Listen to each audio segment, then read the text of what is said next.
Reforma o Revolución, de Rosa Luxemburgo. Narración por Terry Serafio.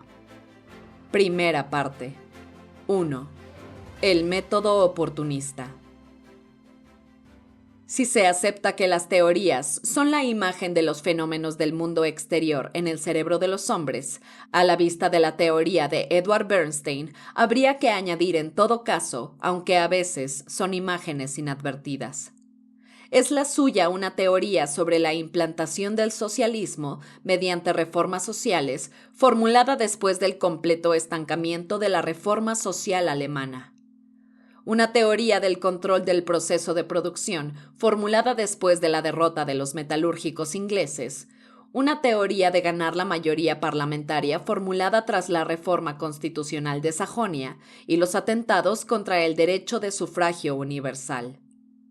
Sin embargo, el aspecto central de las tesis de Bernstein no es, a nuestro juicio, su concepción de las tareas prácticas de la socialdemocracia, sino lo que dice acerca del desarrollo objetivo de la sociedad capitalista, que se encuentra en estrecho contacto con dicha concepción.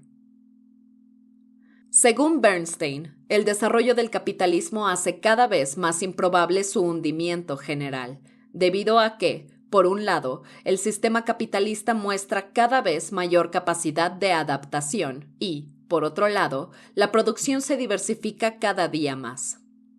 La capacidad de adaptación del capitalismo se manifiesta, según Bernstein, en 1. La desaparición de las crisis generales, gracias al desarrollo del sistema crediticio, las alianzas empresariales y el avance de los medios de transporte y comunicación. 2. La resistencia demostrada por las clases medias, a consecuencia de la creciente diferenciación de las ramas de la producción y del ascenso de amplias capas del proletariado a las clases medias. 3. Y finalmente, la mejora de la situación económica y política del proletariado, como resultado de la lucha sindical. La conclusión de todo esto es que la socialdemocracia ya no debe orientar su actividad cotidiana a la conquista del poder político, sino a la mejora de las condiciones de la clase obrera dentro del orden existente. La implantación del socialismo no sería consecuencia de una crisis social y política, sino la paulatina ampliación de los controles sociales y de la gradual aplicación de los principios cooperativistas. El propio Bernstein no ve nada nuevo en sus proposiciones. Al contrario, cree que coinciden tanto con determinadas observaciones de Marx y Engels como con la orientación general de la socialdemocracia hasta el presente. En nuestra opinión, en cambio, es difícil negar que las concepciones de Bernstein en realidad contradicen abiertamente las tesis del socialismo científico. Si el revisionismo bernsteiniano se redujera a afirmar que el proceso de desarrollo capitalista es más lento de lo que pensaba, ello no implicaría más que un aplazamiento de la conquista del poder político por parte del proletariado, en lo que todo el mundo estaba de acuerdo hasta ahora. Su única consecuencia sería un ritmo más lento de la lucha. Pero no es este el caso. Bernstein no cuestiona la rapidez del desarrollo capitalista, sino el desarrollo mismo y, en consecuencia, la posibilidad misma de la transición al socialismo. La teoría socialista mantuvo hasta ahora que el punto de partida para la transformación socialista sería una crisis general y catastrófica, perspectiva en la que hay que diferenciar dos aspectos, la idea fundamental y su forma externa. La idea fundamental es que el capitalismo, víctima de sus propias contradicciones internas, llegará a desequilibrarse, a hacerse imposible. Había buenas razones para pensar que esa coyuntura se daría en la forma de una crisis comercial general y estremecedora, aunque esto es de importancia secundaria a la hora de considerar la idea fundamental. La justificación científica del socialismo reside principalmente, como es bien sabido, en tres consecuencias del desarrollo capitalista. En primer lugar, y ante todo, la anarquía creciente de la economía capitalista, que convierte su decadencia en inevitable. En segundo lugar, la progresiva socialización del proceso de producción, que da lugar al germen del futuro orden social. Y en tercer lugar, la organización y la conciencia de clase crecientes del proletariado, el cual constituye el factor activo de la revolución venidera. Bernstein, al afirmar que el desarrollo capitalista no se aproxima a una crisis económica general, niega el primero de estos pilares del socialismo científico. No rechaza una forma concreta de hundimiento, sino el propio hundimiento. Bernstein dice explícitamente: podría argumentarse que cuando se habla del hundimiento de la sociedad actual, se está pensando en algo más que una crisis económica general y más fuerte que las anteriores. Esto es, se está pensando en una quiebra total del sistema capitalista a resultas de sus propias contradicciones. A lo cual contesta él mismo: con el creciente desarrollo de la sociedad, un hundimiento simultáneo y cercano del actual sistema de producción no es más probable, sino más improbable, porque el desarrollo capitalista aumenta, por un lado, la capacidad de adaptación de la industria y por otro, o al mismo tiempo, su diferenciación. Surge aquí la gran cuestión: ¿por qué y cómo, en este caso, llegamos a nuestro objetivo último? Desde el punto de vista del socialismo científico, la necesidad histórica de la revolución socialista se manifiesta sobre todo en la anarquía creciente del capitalismo, que lo conduce a un callejón sin salida. Pero si se admite la tesis de Bernstein de que el desarrollo capitalista no lo encamina hacia su propio hundimiento, entonces el socialismo deja de ser objetivamente necesario. Por tanto, solo restan los otros dos pilares de los fundamentos científicos del socialismo: la socialización del proceso de producción y la conciencia de clase del proletariado.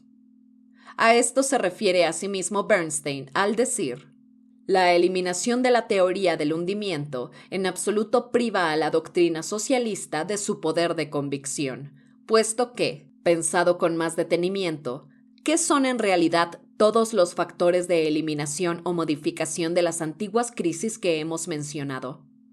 No otra cosa que las premisas, e incluso en parte el germen, de la socialización de la producción y la distribución. Sin embargo, una breve reflexión permite darse cuenta de la falacia de esta conclusión. ¿Cuál es la importancia de los fenómenos? Los cárteles, el crédito, el desarrollo de los medios de transporte, la mejora de la situación de la clase obrera, etc., que Bernstein cita como medios de la adaptación capitalista.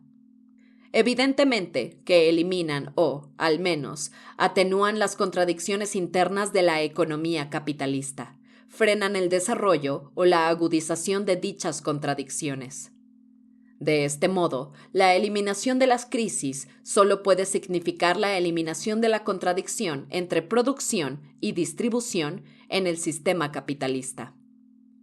Y la mejora de la situación de la clase obrera o la integración de ciertos sectores de la misma en las capas medias solo puede significar la atenuación del antagonismo entre capital y trabajo. Ahora bien, si los fenómenos antes mencionados eliminan las contradicciones del capitalismo y, en consecuencia, evitan el hundimiento del sistema, si permiten que el capitalismo se sostenga, por eso Bernstein los llama medios de adaptación, ¿cómo pueden los cárteles, el crédito, los sindicatos, etc., ser al mismo tiempo las premisas e incluso en parte el germen del socialismo? Evidentemente, tan solo en el sentido de que ponen más claramente de manifiesto el carácter social de la producción. Pero, dado que se conservan en su forma capitalista, convierten en superflua la transformación de esa producción socializada en una producción socialista. Por eso solo pueden ser el germen o las premisas del orden socialista en un sentido conceptual, pero no en un sentido histórico.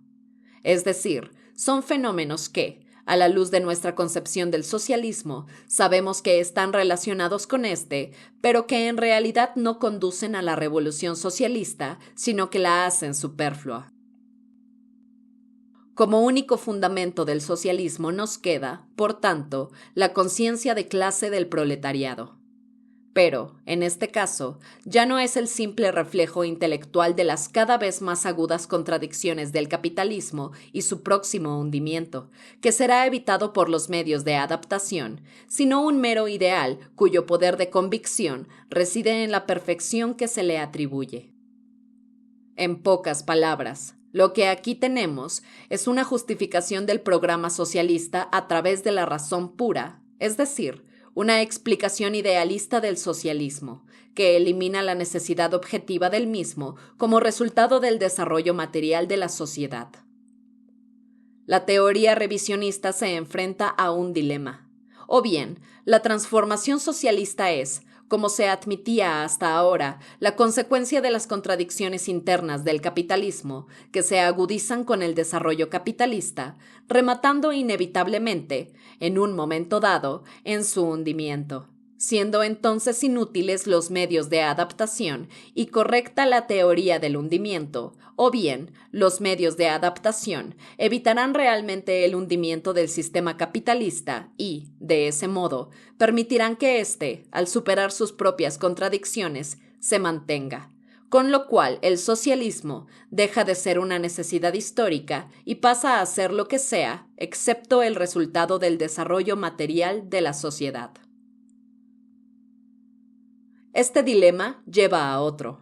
O el revisionismo tiene razón en lo relativo al desarrollo capitalista y, por tanto, la transformación socialista de la sociedad es una utopía, o el socialismo no es una utopía y entonces la teoría de los medios de adaptación es falsa. En resumidas cuentas, esta es la cuestión.